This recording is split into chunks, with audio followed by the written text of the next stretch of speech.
오늘은 병의 90%는 걷기만 해도 낫는다라는 나가오 가즈히로의 책을 소개합니다. 번역 이선정, 북라이프 출판사입니다. 책 제목에서 걷기만 해도 병의 90%가 낫는다니 정말 그럴까 하는 호기심이 생깁니다. 본업이 의사인 저자 나가오 가즈히로는 평소 잘 걸으세요? 자주 걸으셔야 해요. 걷기만 해도 한결 나아지거든요. 라는 말들이 진료실을 찾는 환자들에게 매일 하는 말이다. 걸으면 낫는다는 말이 과언이라면 확실히 나아진다고 바꿔 말하면 어떨까?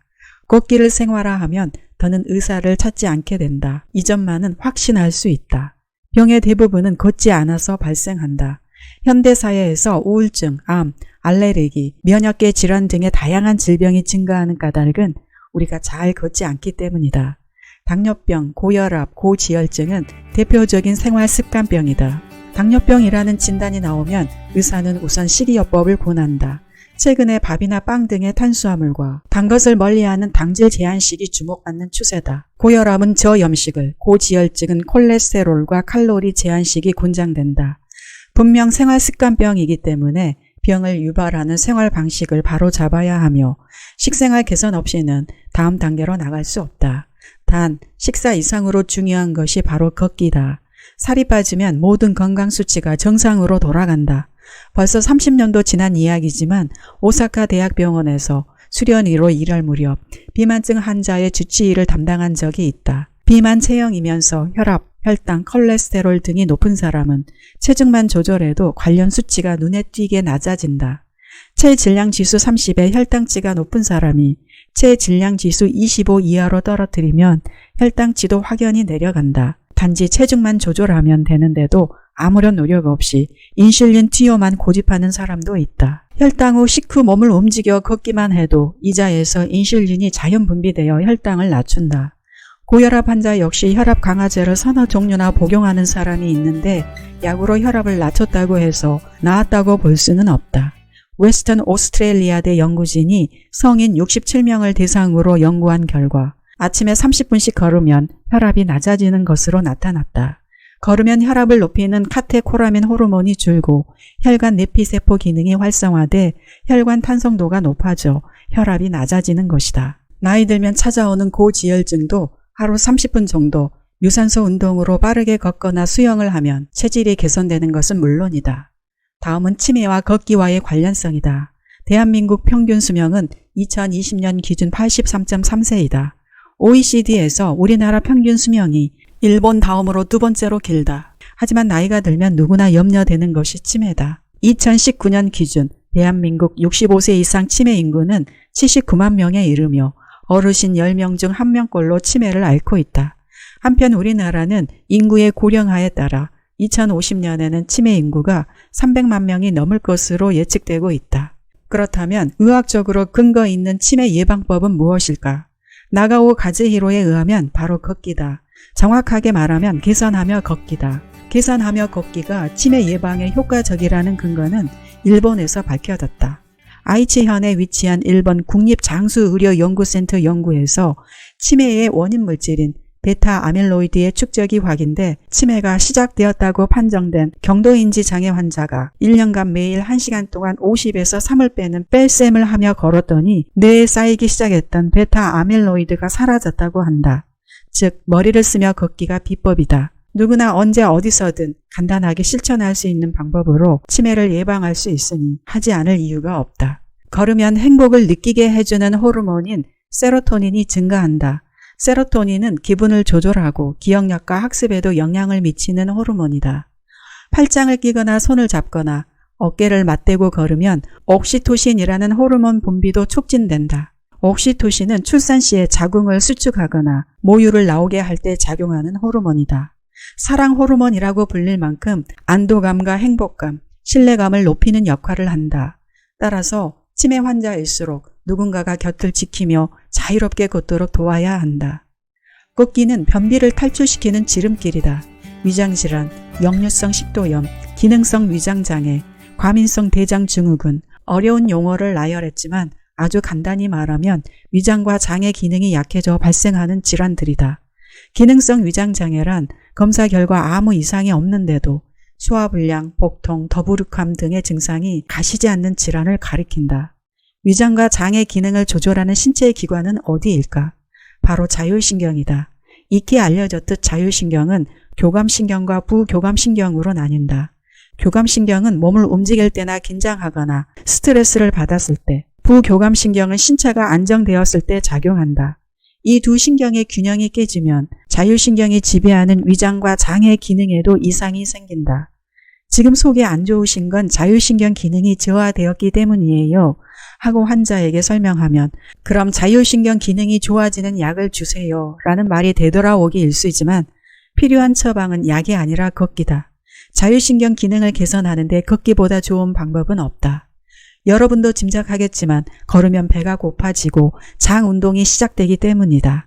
사실 장은 우리 몸 최대의 면역기관이라고 알려져 있다. 체내 면역체계의 대부분이 장에서 시작되기 때문이다. 따라서 장내 환경이 나쁘다는 말은 비단 장만의 문제가 아니라 몸 전체의 면역 환경이 악화되었다고 해석할 수 있다. 장은 다양한 호르몬을 내뿜는 내분비 기관이기 때문이다. 따라서 장내 환경이 악화되면 우리 두뇌의 호르몬 균형도 무너진다. 많은 사람들이 뇌와 장의 지배관계가 뇌가 위고 장이 아래라고 생각할지 모른다. 그러나 사실 장이 위이기 때문에 굳이 말하자면 장이 뇌를 지배하는 것이다. 어쨌든 장내 환경이 나빠지면 행복 호르몬인 세로토닌을 비롯한 뇌 호르몬의 균형이 무너진다. 장 기능을 조절하는 것은 자율신경이고 자율신경 기능을 개선하려면 걷기가 으뜸이다. 즉 걸을수록 장은 물론 뇌도 건강해진다. 우울증 부분에서 다룰 행복 호르몬인 세로토닌도 대부분 장에서 만들어진다. 우울증은 걸으면 훨씬 개선된다. 우울증이란 세로토닌 또는 노르아드레날린이라는 호르몬이 부족한 상태인데 걸으면 이 호르몬들이 증가하기 때문이다. 그러므로 하루에 5분이라도 좋으니 일단 걸어야 한다. 우리 병원의 외래 진료에 우울증 환자도 매일같이 내원한다. 그때마다 꼭 걸으세요. 걸으시면 약을 안 드셔도 돼요 라고 말씀드리지만 환자들은 좀처럼 걷지 않는다. 걷기를 비롯해 그 어떤 일에도 의욕이 솟지 않는 무기력이야말로 우울증의 전형적인 증상이니 당연한 반응일지 모른다. 많은 우울증 환자가 밝은 낮에는 밖에 나갈 기운조차 없다며 해가 기울고 진료 시간이 끝날 무렵에 내원한다. 우울증으로 힘들어하는 분들도 그런 기억을 떠올리며 억지로라도 몸을 일으켜 걸었으면 한다. 당장 실행하기 어렵다면 매일 습관처럼 걷게 될 때까지 일시적으로나마 항우울제를 최소량만 복용하면 치료에 큰 도움이 될 것이다. 나는 항우울제의 효능 자체를 부정하지는 않는다. 그러나 장기간 복용하다 보면 의존성이 생겨 끊고 싶어도 끊지 못하게 될 수 있다. 하루에 5분, 10분이라도 걸을 만한 기운이 생기면 서서히 복용량을 줄이다가 마지막에는 약을 완전히 끊고 걷기만으로 전환하는 것이다. 이런 방법으로 초기 우울증은 3개월 만에 극복할 수 있다. 항우울제는 걷게 될 때까지만 복용하는 임시 방편이다. 그런데 왜 3개월일까? 뇌 호르몬 상태를 개선하는데 대략 3개월이 걸리기 때문이다.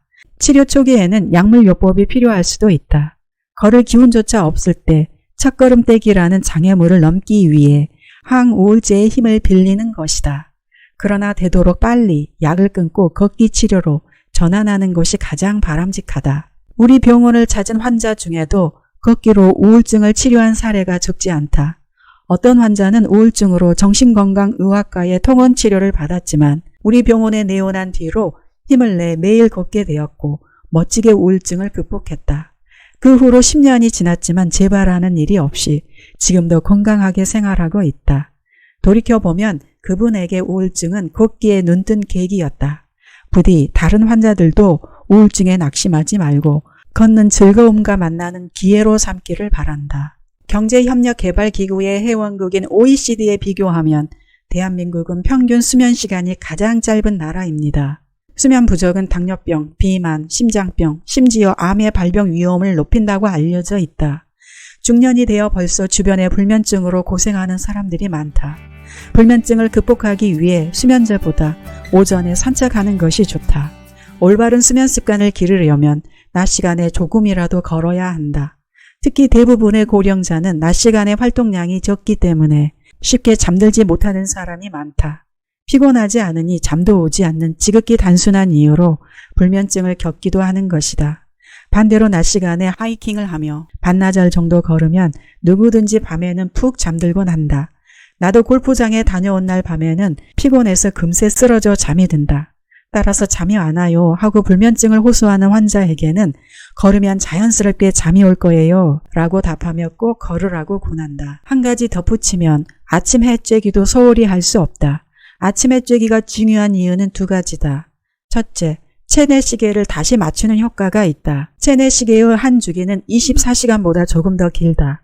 하루는 24시간이므로 그대로 두면 실제 시간과 체내 시간이 조금씩 어긋나게 된다. 그 차이를 없애기 위해 시간을 다시 맞추는 작업이 바로 아침 해쬐기다. 둘째, 멜라토닌이다. 아침 해를 쬐면 밤중에 멜라토닌이 분비된다. 멜라토닌은 수면 호르몬이라고 불리는 물질인데 뇌의 송가체에서 멜라토닌이 분비되면 맥박, 체온, 혈압이 떨어져 자연스럽게 잠이 든다. 멜라토닌은 아침 햇볕을 쬐는 뒤 14시간에서 16시간 뒤에 분비된다고 알려져 있다.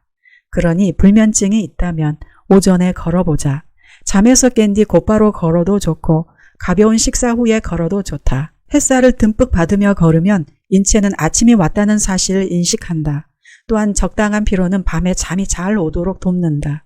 산책으로 잠의 질을 높이면 아침이 상쾌해진다. 대부분의 수면제는 의존성이 있고 낙상사고와 치매를 유발할 우려가 있다.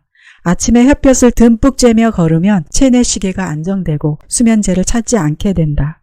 또 걸으면 통증도 완화되는 효과가 있다. 천식, 류머티즘, 섬유근종 증후군이라는 병이 있다. 다소 생소한 질환이지만 최근 들어 젊은 여성 환자가 급증하고 있다. 몸 어디에도 뚜렷한 문제가 없는데 근육과 관절 여기저기가 쑤시고 아픈 것이 특징이다. 섬유근통 증후군의 정확한 원인은 아직 밝혀지지 않았지만 동통역치가 저하된 상태라는 설명은 가능하다. 갑자기 극심한 불안이 엄습해 심장 박동이 빨라지고 호흡곤란을 일으키는 공황장애도 뇌가 과민해진 상태이다. 이런 악순환을 끊으려면 하루 1분이라도 좋으니 걸을 수 있는 만큼 힘을 내 걸어야 한다. 걸으면 관절이 유연해지고 근력이 좋아지며 면역력도 강화돼 약도 의사도 찾지 않게 된다. 걷기는 긴장한 뇌를 진정시켜 통증을 줄여준다. 다시 한번 말하지만 걸으면 걸을수록 모든 질병은 완치된다. 걸으면 근육과 뼈가 튼튼해지면서 나이가 들어 무릎이 쑤시거나 허리가 결리는 증상을 줄일 수 있다.